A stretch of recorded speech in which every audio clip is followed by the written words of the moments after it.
Bonjour et bienvenue sur la chaîne de YouTube Clinique. Aujourd'hui, je vous propose de découvrir la deuxième partie consacrée à la restauration du Macintosh MC30 de première génération que vous aviez pu découvrir dans la vidéo précédente. Vous le verrez, cette vidéo va être un peu spéciale puisqu'elle alternera des parties filmées comme celle que vous suivez actuellement et des montages photos qui vous permettront de suivre pas à pas le travail effectué. Pour cette partie, nous allons nous concentrer sur les résistances que vous voyez ici, qui sont les résistances d'origine à couche carbone et qui, contre toute attente, sont toutes sensiblement dans les bonnes spécifications, à 10% près pour la majorité. Alors, quelques-unes ont varié un peu plus, mais soyons honnêtes, il n'y aurait aucun problème à utiliser cet appareil avec ces résistances-ci. Pour vous montrer un petit peu le processus de restauration et également pour essayer de diminuer un tout petit peu le seuil de bruit de fond éventuel, je vais procéder au remplacement des résistances qui sont les plus problématiques. Je vous laisse découvrir tout cela en photo et je vous retrouve ensuite.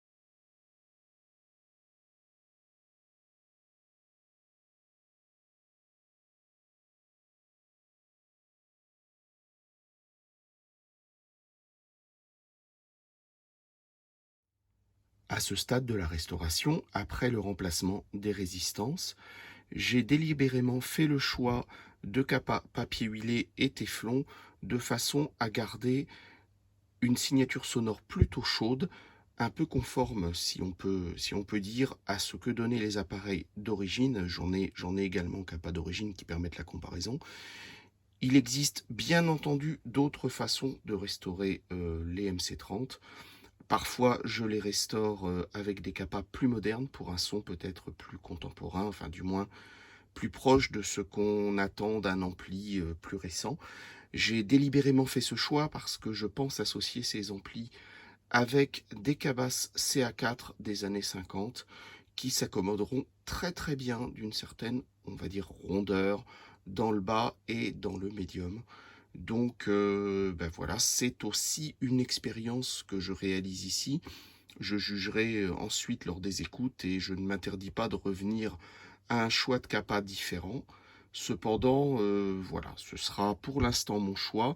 Alors, des capas soviétiques majoritairement, certaines plus anciennes que d'autres. La présence d'une capa là, française, la 01 micro, qui n'est pas toute neuve. Je n'ai pas fini le travail, on voit encore, alors ici, cette 0,47 de qualité, on va dire tout à fait moyenne, mais qui est là, hop, voilà, je pousse le fil, qui est là pour faire le test dans l'immédiat. Et j'ai également pour le moment supprimé, alors voilà, l'entrée son sur bornier pour relier directement la RCA d'époque au bouton de volume qui se trouve hop, ici. Et j'ai également supprimé la 0,1 microfarad en entrée puisque pour l'instant elle sert majoritairement à protéger contre toute surtension éventuelle. Et dans l'immédiat, lors des tests, il n'y a pas de risque. Donc je fais l'essai sans. C'est pareil, je ne m'interdis pas de faire marche arrière.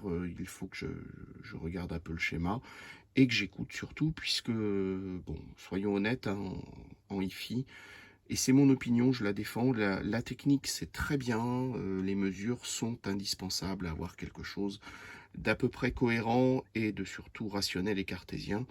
Cependant, en aucun cas elles garantissent le rendu sonore d'un appareil ou le mariage avec une paire d'enceintes. Sinon, bien entendu, quand on voit les données techniques, tous les amplis à transistors seraient immédiatement plus musicaux que toutes ces vieilleries à tubes, ce qui n'est souvent pas le cas. My brother was taken up for my mother, and a police officer shot him down.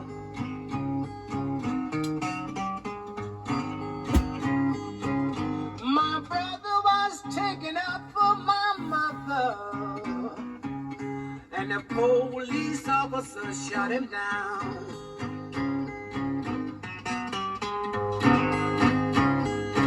I can't help but to sit down and cry sometimes. Think about how my poor brother lost his life.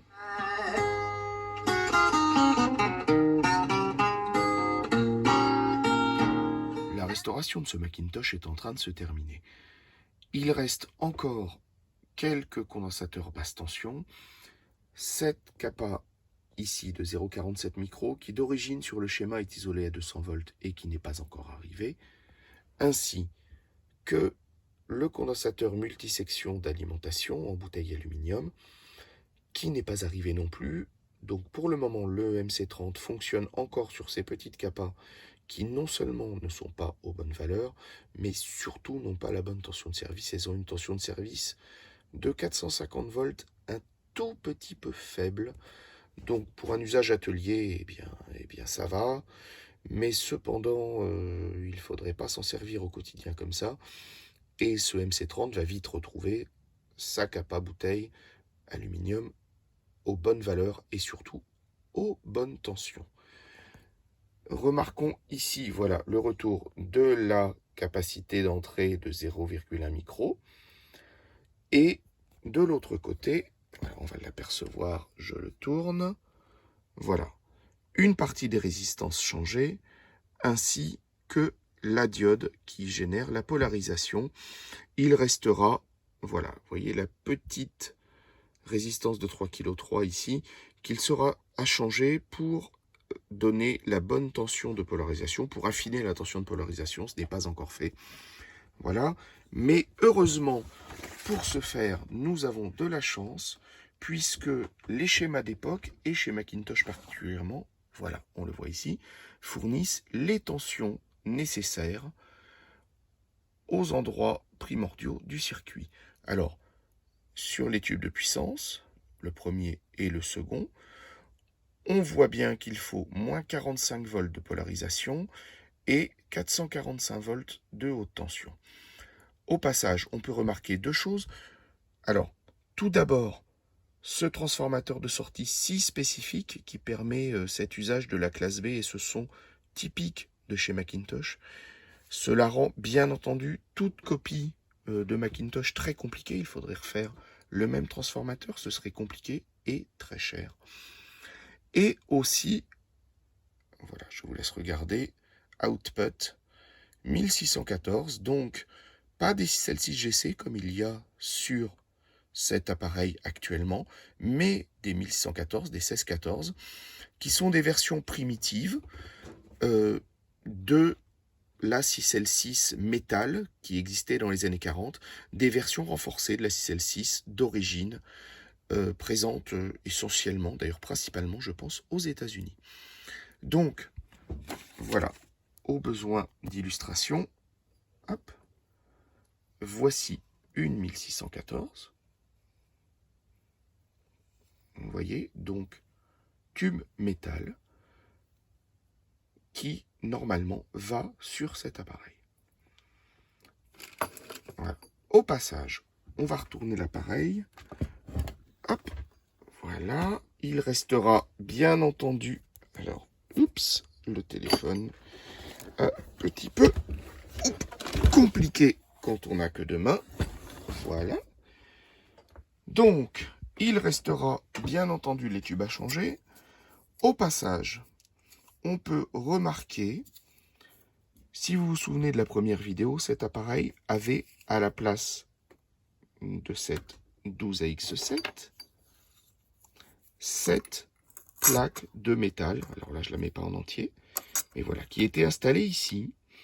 Et dans la première vidéo, bien entendu, je m'interrogeais sur la raison de cette plaque d'aluminium ajoutée sur un châssis qui semblait pas spécifiquement troué ou trop endommagé, du moins par en dessous. Eh bien, la réponse, la voici.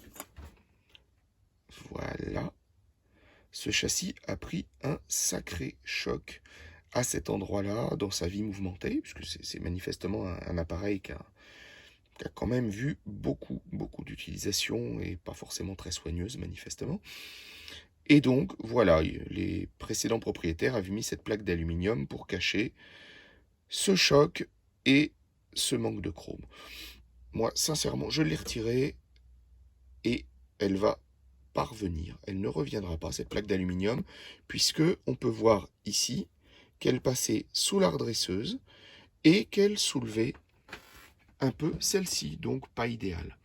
À propos de la redresseuse d'alimentation, donc la 5U4 qui est ici, sur ces toutes premières générations de Macintosh, c'est-à-dire aux alentours de 1955, on peut remarquer que l'emplacement du support de redresseuse est placé en retrait par rapport aux autres supports.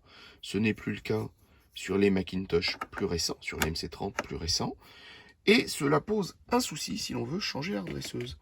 Alors, la 5U4 est, elle, bien proche du transformateur d'alimentation, donc c'est déjà pas formidable, on va dire, et surtout, l'absence d'espace entre les deux exclut l'usage de tubes du genre 5R4 WGY Chatham ou choses comme ça, que personnellement j'aime plutôt dans ces appareils-là. Voilà, donc je remets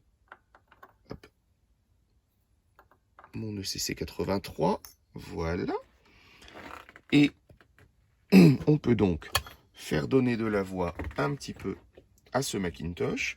On a toujours un ronflement au démarrage qui vient des capas qui sont de mauvaise qualité et pas adaptés pour le moment. Voilà. Mais il commence à donner la pleine mesure de sa qualité. Au Finervet, pour enfin le plus.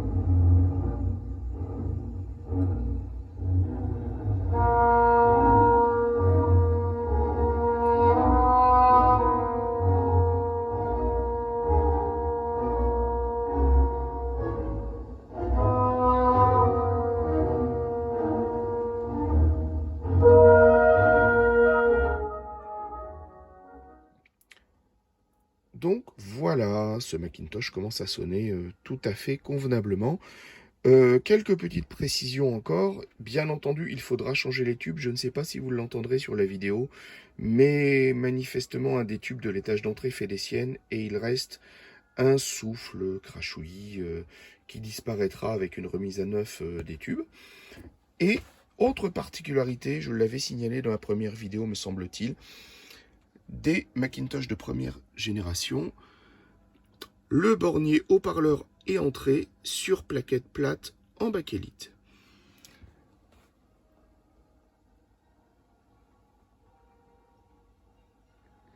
L'un dans l'autre, malgré l'état assez médiocre, mais on voit que c'est un appareil quand même très très robuste et extrêmement fiable une fois bien refait.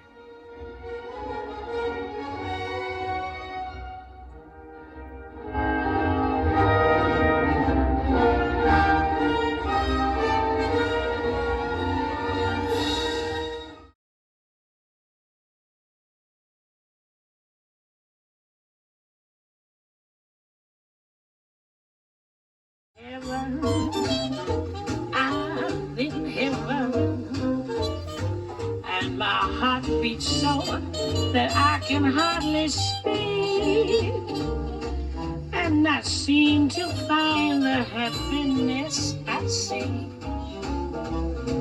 when we're out together dancing cheek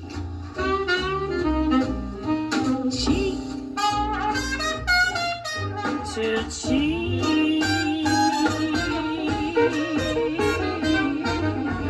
Mélodie précieuse.